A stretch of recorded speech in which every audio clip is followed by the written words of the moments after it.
Hi, I'm Rhiannon Faith, and I'm here to tell you a story. So, obviously, it's been a really long time since I have come on here and shared anything or um, talked about anything, and not for a lack of stuff to talk about, but life's just been busy, and honestly, those are all just excuses. There's just been stuff. But I wanted to come on because I felt really pressed to share, document for myself and for others who might be interested, some stuff that's going on, new sort of breaking news, if you will. This last week I wasn't feeling very good. I thought I had a UTI, and I'm prone to kidney stones, so I thought maybe a kidney stone was giving me grief and kicking stuff off, but it didn't quite feel exactly the same. But I pursued care for that, and then the pain kept getting worse, and starting to have some flank pain.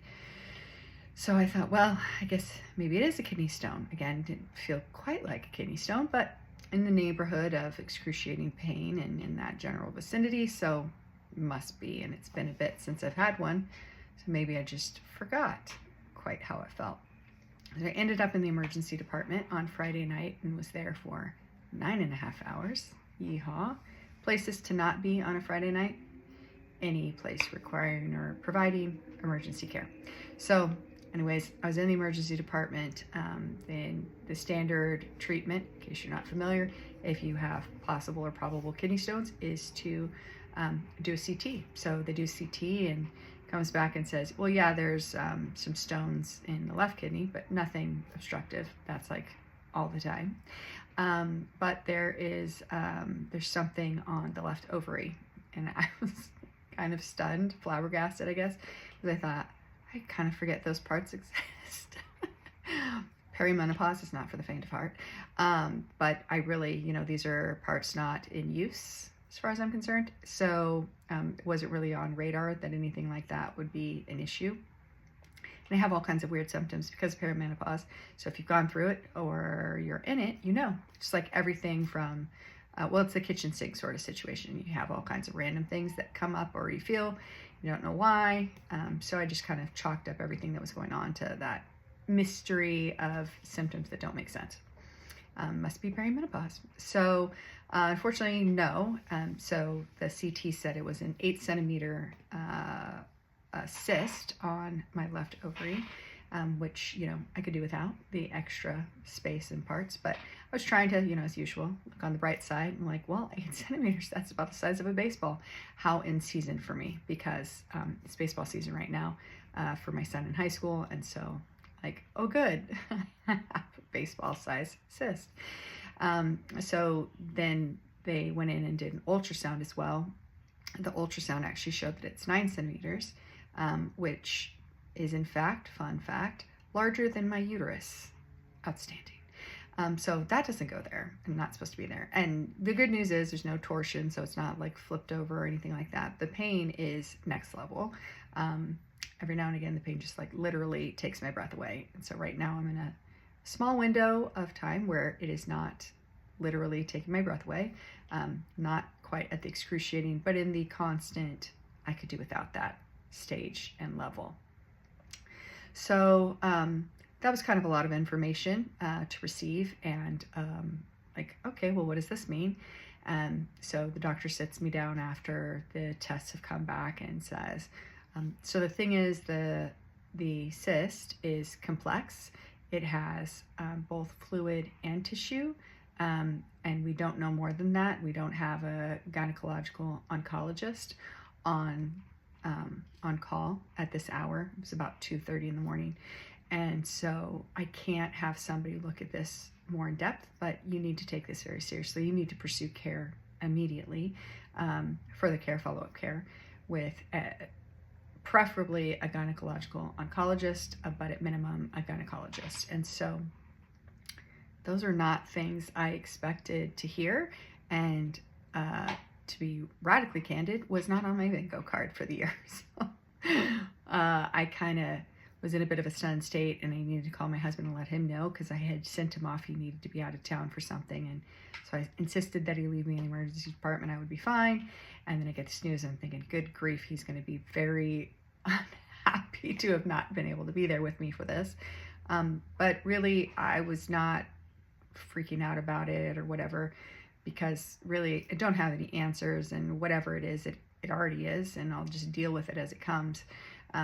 So, he was worried, am I going to be able to get to sleep? So I told him by phone, at least it wasn't via text. But again, I had to wake him up in the wee hours to give him this information. So I came home, and he was worried, like I said, that I would be able to get to sleep, but I felt totally at peace about sleeping. I needed rest. My body was tired. I was tired. I was going to go to sleep. So I did. I went to sleep, and I slept soundly. And, that in and of itself, like that level of peace and confidence that whatever it is, God's got it. And I'm along for the ride. I mean, I could rearrange the deck chairs on the Titanic, or I could, dance the night away. If the ship is going down, the ship is going down. That sounds abysmal, but the truth of the matter is I really am not sitting in a space of worry or fear or concern. The pain is pretty distracting. There are things that are going through my mind about all of this, but I slept soundly. And then yesterday was able to, despite the pain, I had an event that I was going to with my son, and so we went to that, and we had a great time. The pain kicked up, and sort of bearing the pain was causing headaches, so it ended up having to call it a night, nearly at the end of the night, but, the headache was getting away from me. So I got home, rested, was able to, once again, sleep soundly, probably more soundly than I have in a long time, because this perimenopause phase and sleep, they're not actually one and the same, not a overlapping pattern of cooperation in most cases. So when I woke up, I was feeling a fair amount more pain. I think some of the pain medicine, the anti-inflammatory they gave me in the hospital, has been steadily wearing off today, and so that has kicked up that pain level. But it's not taking the pain away, so I'm kind of not interested in being doped up in any capacity or feeling out of control or being limited and like being able to drive or whatever else. So I'm kind of on I won't take it unless I have to plan for any of the pain interventions. That's not that big of a deal. But I started to hear like this, Satan is so predictable in the strategies that he uses. So started getting a little bit of that rapid fire this morning after I woke up peacefully. Now I'm conscious and awake. The rapid fire starts. Okay, well, it's a pretty good size. That's not generally a size of cyst or mass that resolves itself. Small ones resolve themselves all the time, but generally like 6 to 10 centimeters may require surgical intervention. And so I'm thinking, oh my gosh, even if this is just nothing, if it has to be surgically removed, how am I going to drive? How am I going to get my son to school? How am I going to be at all of his baseball games? Because I'm that mom. I really want to be at all of the things.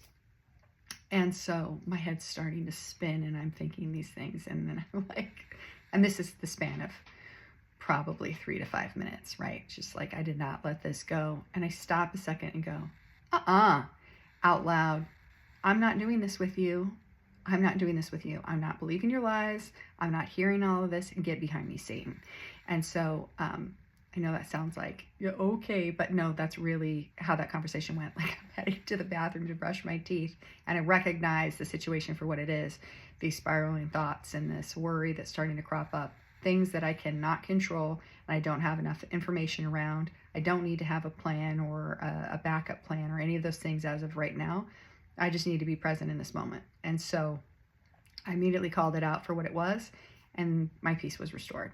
And so then this morning, as we're heading into church, I wasn't feeling all that great last week. And so I ended up needing rest and staying home, and I missed the service last week. And so when I was walking in this morning, I just immediately felt a bit overwhelmed, got like choked up as I'm walking into the building, just that presence of God and feeling him reminding me like, hey, I'm here. What do you need of me? Been here the whole time waiting on you. So that was kind of a great feeling. And then worship, of course, just like pierced my heart. And it was really funny. There was this little girl and her dad who came into the service. They were coming in a little late. I was coming in a little late, but they came in a little after me, came down and were just kind of kitty corner to me. And so I was watching them, and the little girl had her baby doll with her, and I was a baby doll girl. My sister and I, we always had stuffed animals and dolls, and we also had them with us on almost all occasions. And so I'm watching this little girl. She comes in and she gets herself situated in her chair, and she's probably 3 or 4. And she turns, there's an open seat next to her, and she goes to set her baby down. But, you know, they're fold up chairs, right? So as she puts her baby down, the baby's sort of sandwiched in, and she's looking with consternation, like, hold on a second, this is messing up my baby. But before she even went to set her down, she was like adjusting her hair and like refluffing it so she could see.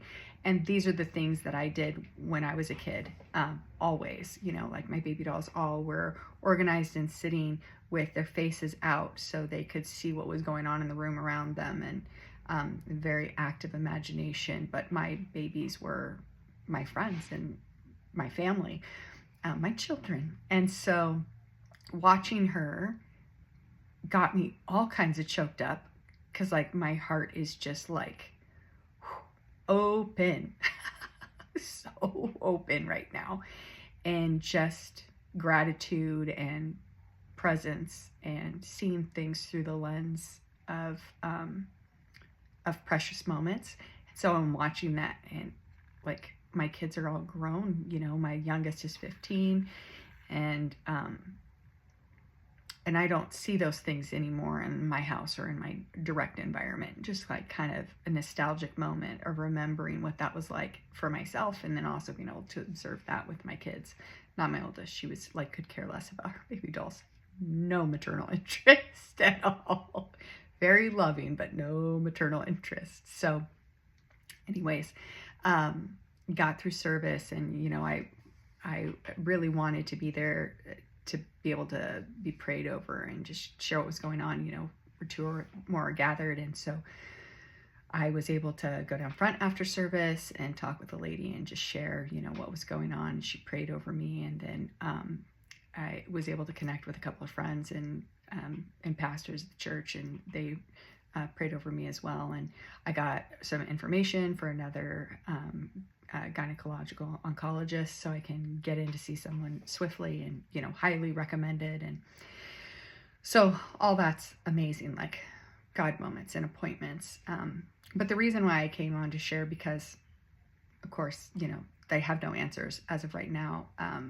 I just wanted, I guess, for myself to sort of document in honesty and transparency where I'm at and what this looks like, because I felt immediately, like, it sounds so silly, but as I was sitting there in that chair in the little alcove where the providers come back and talk to you about like what's going on and what the findings were, my immediate thought was, or it wasn't even a thought, what I was hearing from God was, who are you going to tell about this?